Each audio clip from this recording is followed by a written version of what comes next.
Why, hello there. Welcome to Shit Art. Hi. um, so we're just gonna jump straight in because I have no segue from that. Also, this is One for the Road, if you were wondering. It's a great song. So I've been thinking a lot about symbolism lately, and that sounds a little bit odd, like what? Like just thinking about the word, the concept, or what? But no, yeah, the concept.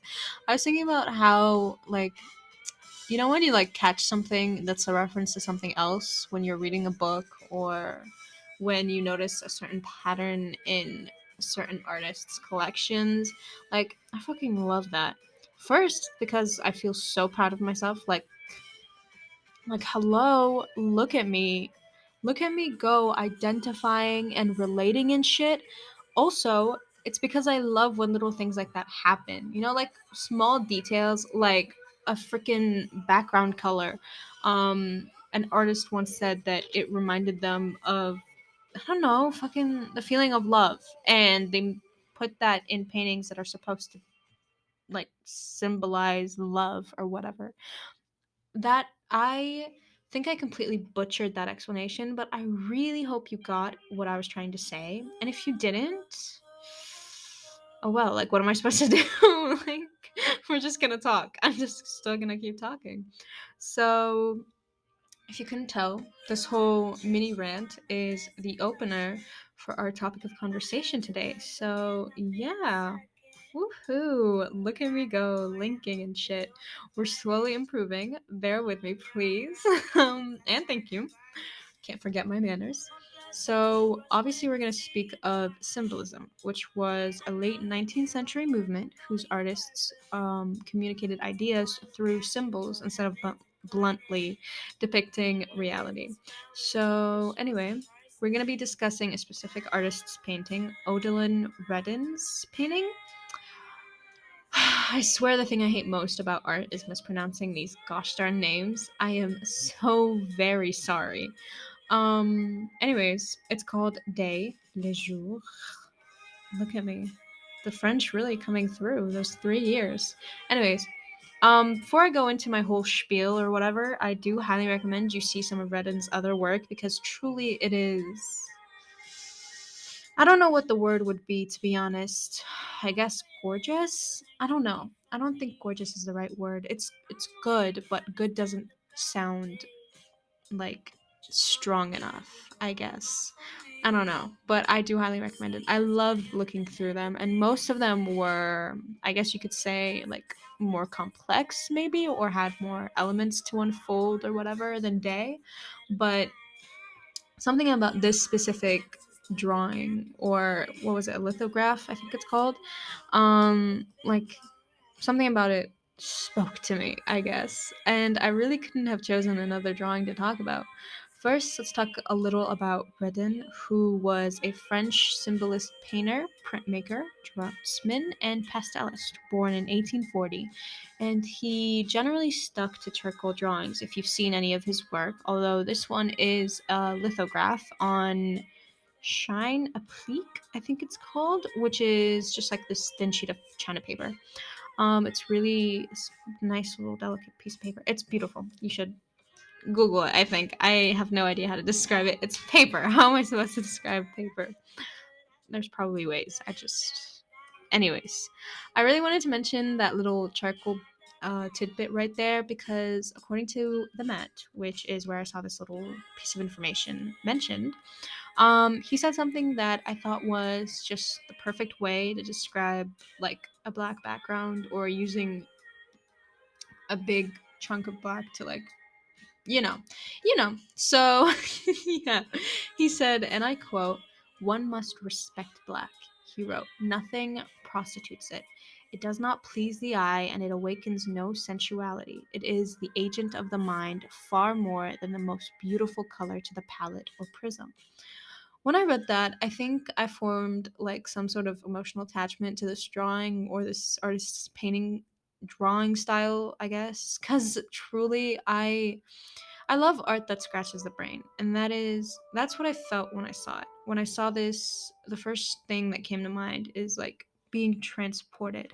It was weird because it was I don't know, the scene itself is very simple. There's nothing to it. It's this window in an unidentified, unmarked, empty room, and through the window we see a single tree that's basically bare.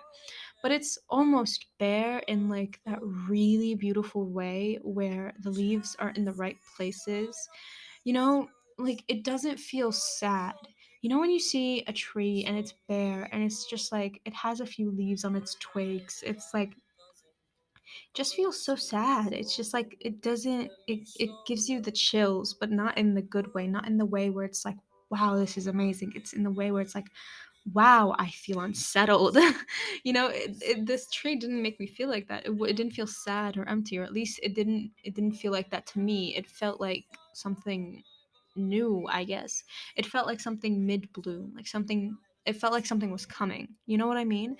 It makes you think like what does it look like in full bloom, like it's already so beautiful now, like what's going to happen to her later. I think that's what like it referenced to me.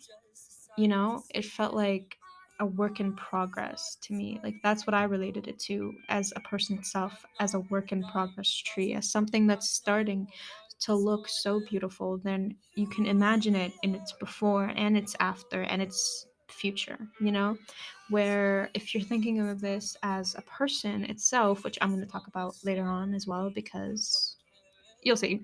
um you'll see that it's just someone is in their moment, is on the cusp of realizing something beautiful. And I don't know, it's just, I don't know. Like you think when all her leaves are back and she's looking possibly the best you'd seen, that's when you've reached your potential, and your potential to grow even more, to master something, to just be great, I guess, to be beautiful. You know what I mean? It's that kind of tree.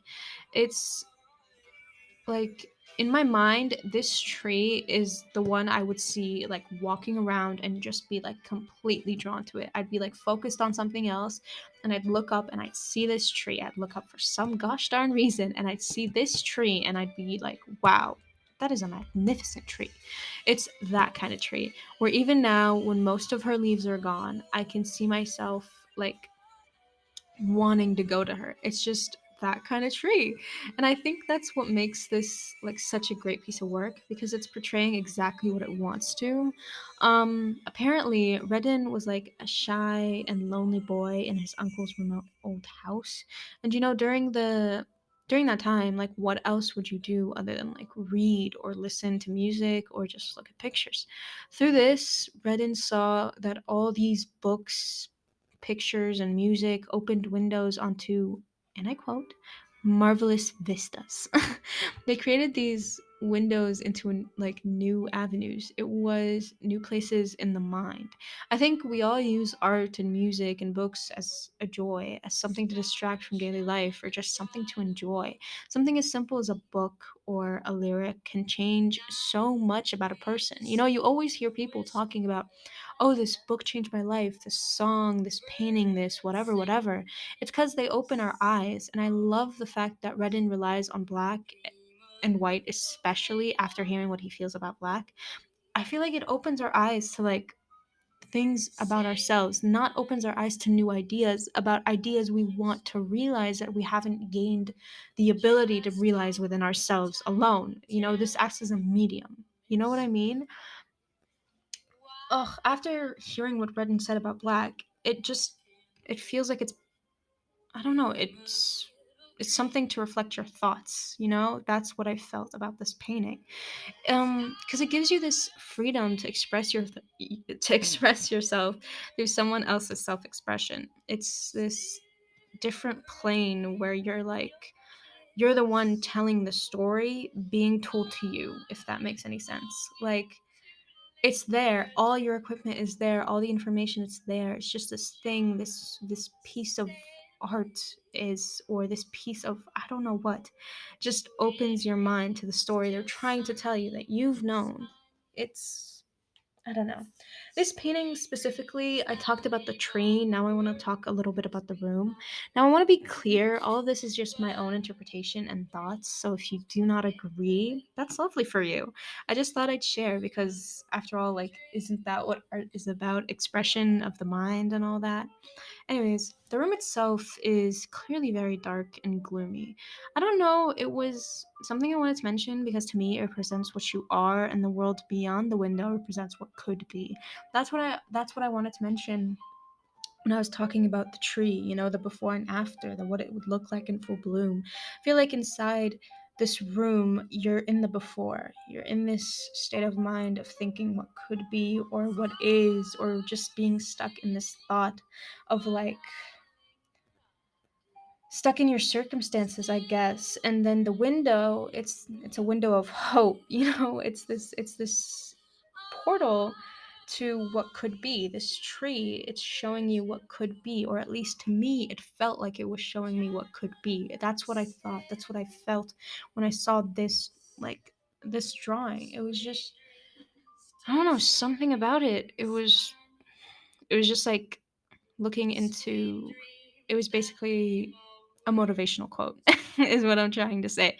A keep working, you're working towards your goal, something along those lines, those really really fun little quotes. I don't know, that's what this painting felt like to me. Painting, this drawing, lithograph, whatever you want to call it. I don't know, I just, when I see it, I picture this empty feeling, and when I look out that window I get a feeling of, oh, this is coming soon, that this tree is losing her leaves, but its time is coming soon.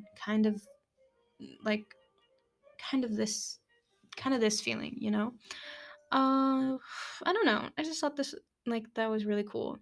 I love that this room didn't have any elements other than that window. I feel like it was the thing that really just like made that window the showstopper. It didn't take away any of the focus where it needed to be, and I felt like it just described what it needed to describe without having feeling the need to add any other elements to it. Because genuinely, this drawing is just, it didn't really need anything else. Anyways, that's all I have for you today. Thank you so much for listening. I hope any of this made a little bit of sense, and that you enjoyed this. Yeah. Peace and love and all that. Bye.